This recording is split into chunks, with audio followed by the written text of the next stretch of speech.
All right, guys, one more video to go. You're almost done. Thank you so much for your support and watching this. I hope you guys learned something. If you did, please let me know in the comments below. Share this video as much as you can. I'm trying to, yeah, just disinform people. And I really appreciate you guys in the comments. I really do have smart subscribers. I have people, leaving links and dropping knowledge in the comments, and that's really good too, because some people might stumble upon these videos in different parts, maybe not necessarily in order, and they will also read the comments kind of before they see it. And if they read something that intrigues them or that educates them, then they're likely to watch the whole thing. Even if it's a lot. So, all right, guys, I will be following up with a commentary after the last one, and yeah, just share. Please email us again. I mean, not email us, but Facebook us if you have any questions about any of the sources and you want some more sources or something on a particular subject that's mentioned in the debate. And yeah, that's it. All right, peace and love you guys. Bye. Mwah. So back to what you were talking about at the very beginning of the stream, since we had such short lifespans and we're so incredibly unhealthy for most of human history, you believe that's just because we didn't have proper sanitation and proper diets? Well, it depends. Well, modern medicine didn't fix it. Well, I mean, that's a really broad question, because you'd have to go to each society, and there were societies that lived really long times and that, lived into their old age, and there's societies that didn't. I mean, Europeans, and I'm not trying to bash white people, but from what when people say that, oh, people didn't live that long, from what I gather, they're looking at Europeans, and, they did stuff like, they didn't have, a person to come and take their trash, and they pissed and on the street and shat in the street. They didn't, that wasn't cleaned up. It didn't, like, if you're in the forest or whatever, it goes back into the natural cycles of things. So if you pee, there's bacteria and stuff that come and gobble that up, that's beneficial. And there's like a symbiotic relationship with nature, right? When you're in overcrowded cities where diseases can transmit very fast, because also in crowded populations, that's where also a lot of disease transmission happens, because some diseases don't congratulations. So you just made an argument for herd immunity. Yeah, okay. No, yeah, I will go into that. So do you guys know about where herd immunity comes from? Oh, no, I don't know anything. Okay, so nobody. Okay, so actually, it was a epidemiologist. There was a guy that actually had a theory in the 20s about it, but it really took off in the 30s, where there was an epidemiologist named R.A.W. Hedrich, and he did a study in Baltimore about herd immunity with measles. So he studied the population with measles for a long time, right? And natural immunity. So he figured out natural immunity, and that if a certain amount of the people got population, they were immune to it for the rest of their life, and they didn't pass it on. So I'm going to use measles as an example. When the measles vaccine came out in 1964, their whole marketing scheme was oh, one shot, you get one shot, you're immune for life.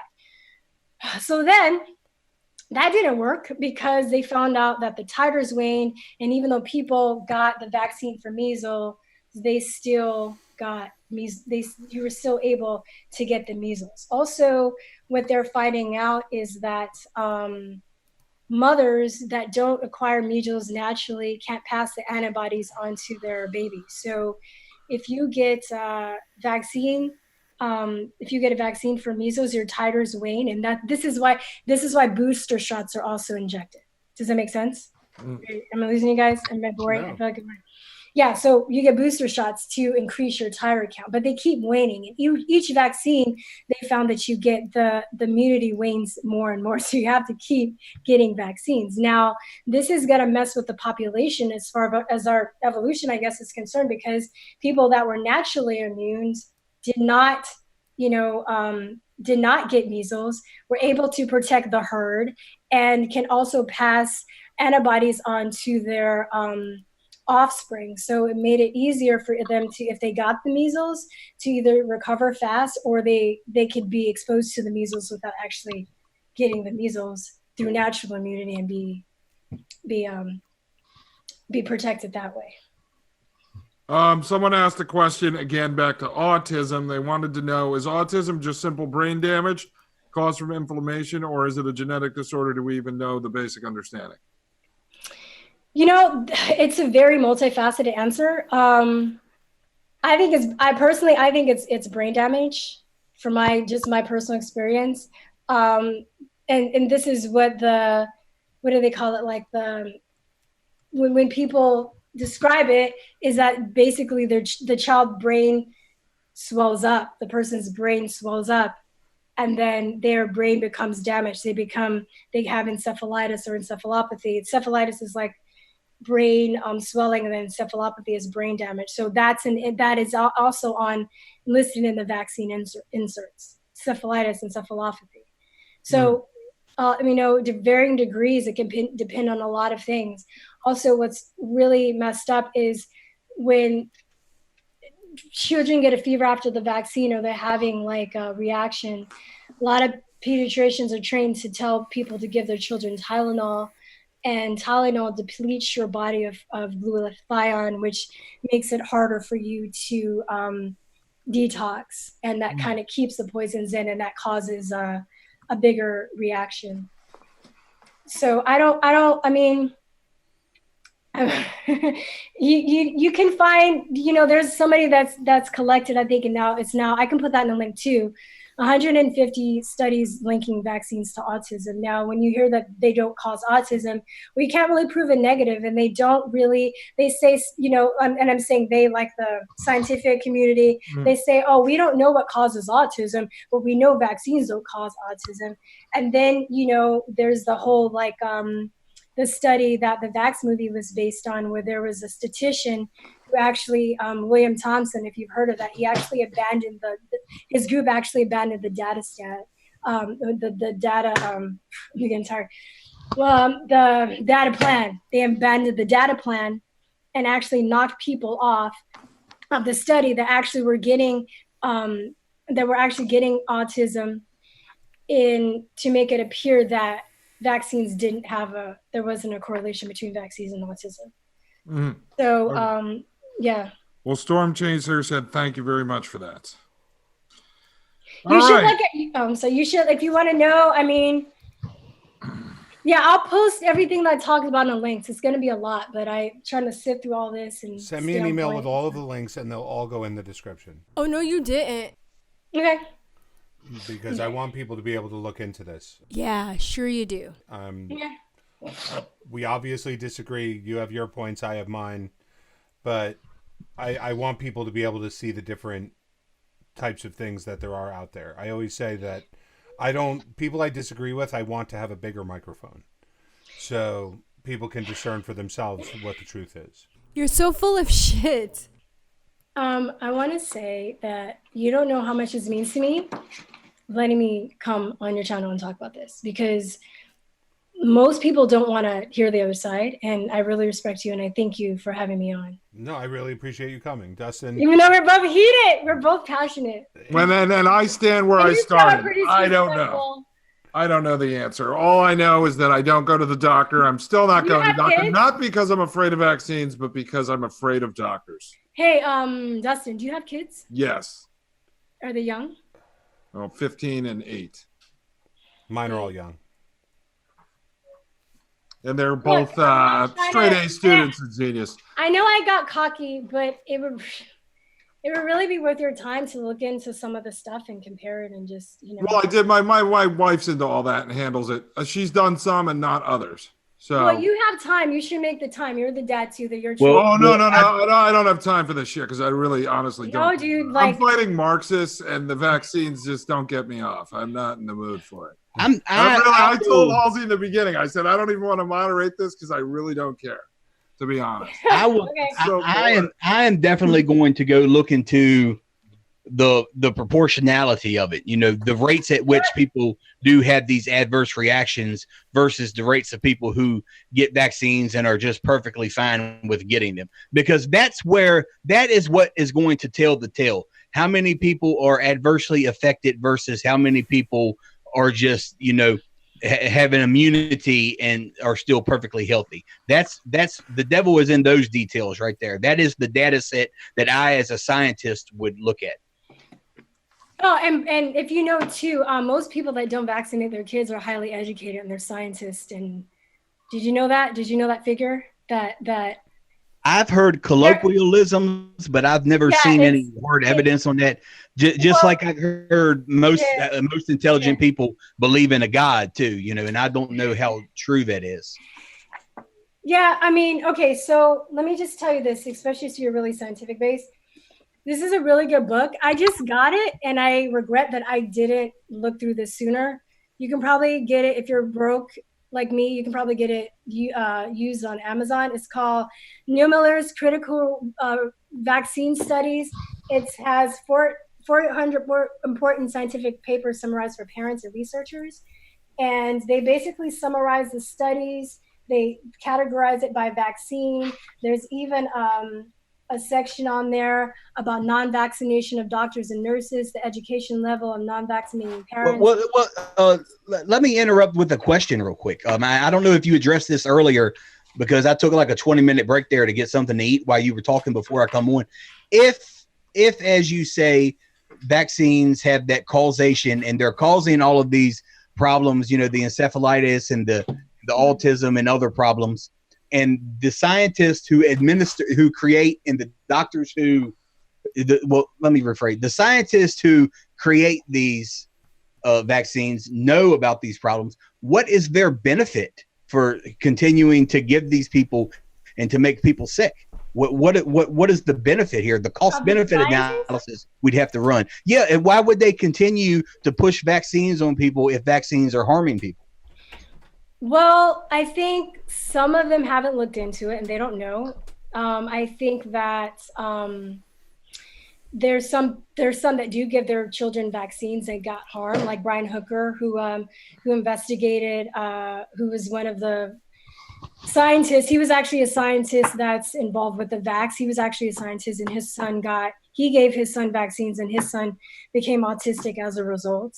The DA of San Antonio came out 2 years, said his vaccine gave his son autism, and he has a friend that works for Merck that makes vaccines. He has 4 kids and doesn't vaccinate some of their kids. I have one of my closest friends, George. He used to be, as they say, on the bench for Merck. He's a scientist, and he was in clinical development.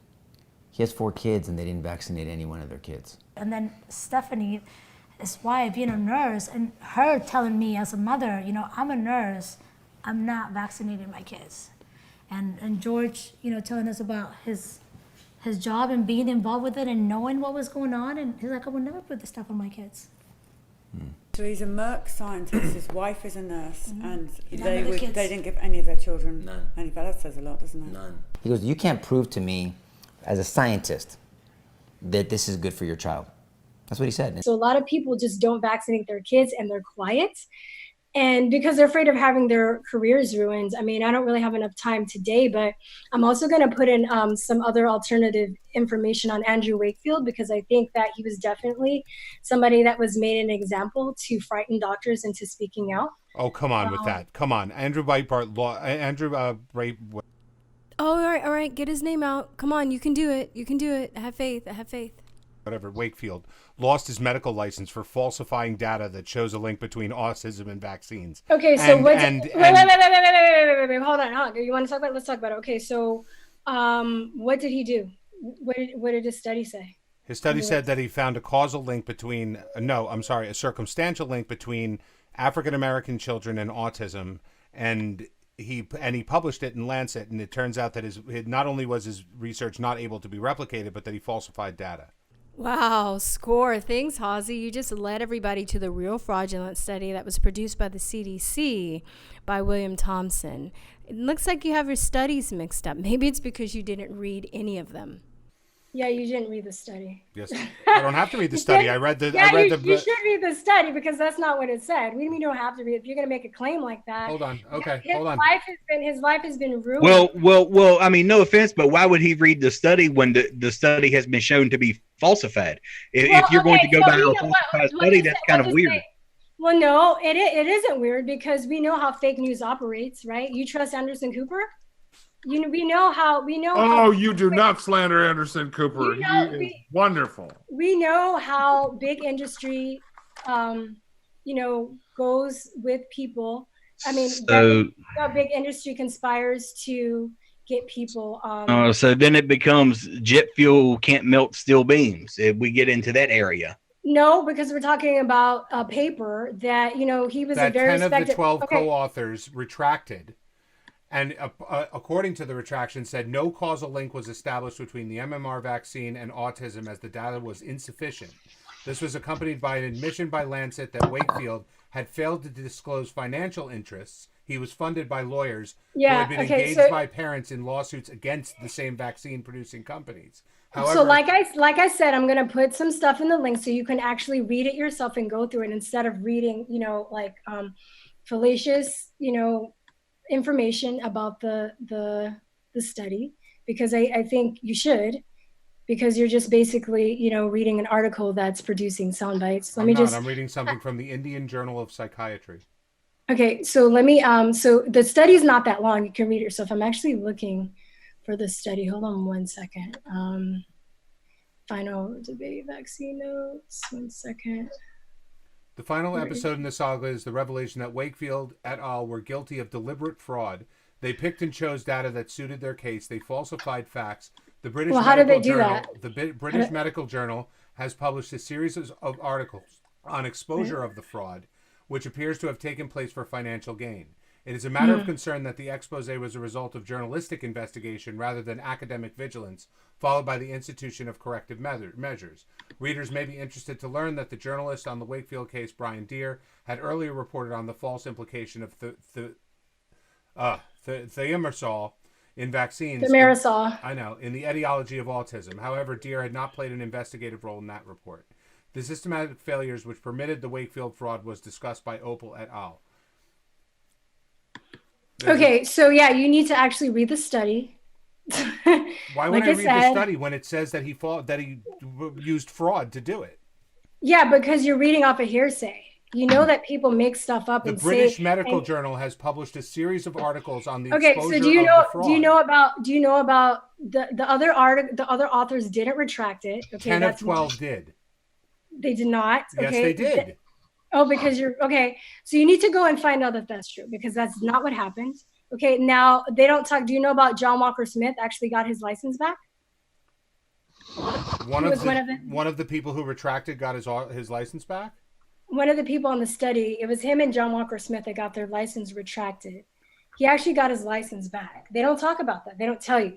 Justice. It's been 8 years, 8 long years. This morning, the judge found in favour of John Walker Smith and quashed the whole case and threw it out. Extremely pleased with the outcome of my appeal. This has been a great burden on me and my family since the allegations were first made in 2004 and throughout the hearing that ran from 2007 to 2010. I am relieved that this matter is now over. I would like to thank my legal team and the Medical Protection Society. I would like to offer special thanks to my wife, family and friends for their unwavering support over such a long period. I would also like to thank ESPGAN, the Osler Club and the Harveyan Society, as well as many parents and former patients who have given me their public support. I will never forget all the support that I have received, and I am truly grateful for it. I now hope to enjoy my retirement with my family. Thank you. As many people will know, this case has been running for many years. It was the longest hearing in GMC history. The General Medical Council spent months and months pondering over the three doctors, Dr. Murch, Dr. Wakefield and Professor Walker Smith, as to how they had treated these children. Our belief as parents was always that they had treated the children with the best possible interests of those children at heart and were simply investigating medical conditions. The General Medical Council was absolutely determined to find these doctors guilty and to have them struck off as an example to the rest of the medical establishment as to what happens to you if you investigate any possible links between bowel conditions, autism and vaccinations. And the outcome of this, I think, was always inevitable. We always felt confident that Professor Walker-Smith would be found innocent of all charges. We're absolutely delighted that that has happened today. And it begs the question as to how on earth the General Medical Council came to the conclusions in the first place. And one's only conclusion from that is that they were convinced that the doctors were guilty until proven innocent. The General Medical Council now has some serious explaining to do. And what do you think of the way the medical establishment have treated both Professor Walker-Smith and Andrew Wakefield? Quite frankly, it's shocking. He had an exemplary career, and to go into retirement and be treated the way he was by the GMC in the manner he was, the judge in there told them, you know, this must never happen again. It's a terrible thing that now doctors don't want to look at our children, and that what could have been progressed over all these years, how much could they have found out had they been left to carry on their research? Instead, waste of money, waste of people's time, waste of people's lives, trying to quash the truth. I'm pleased. I almost can't believe that it's come to an end now. Well, for Professor Walker-Smith, unfortunately, it's not come to an end for the parents and the children, because they're still out there suffering without the care and without the research to help them.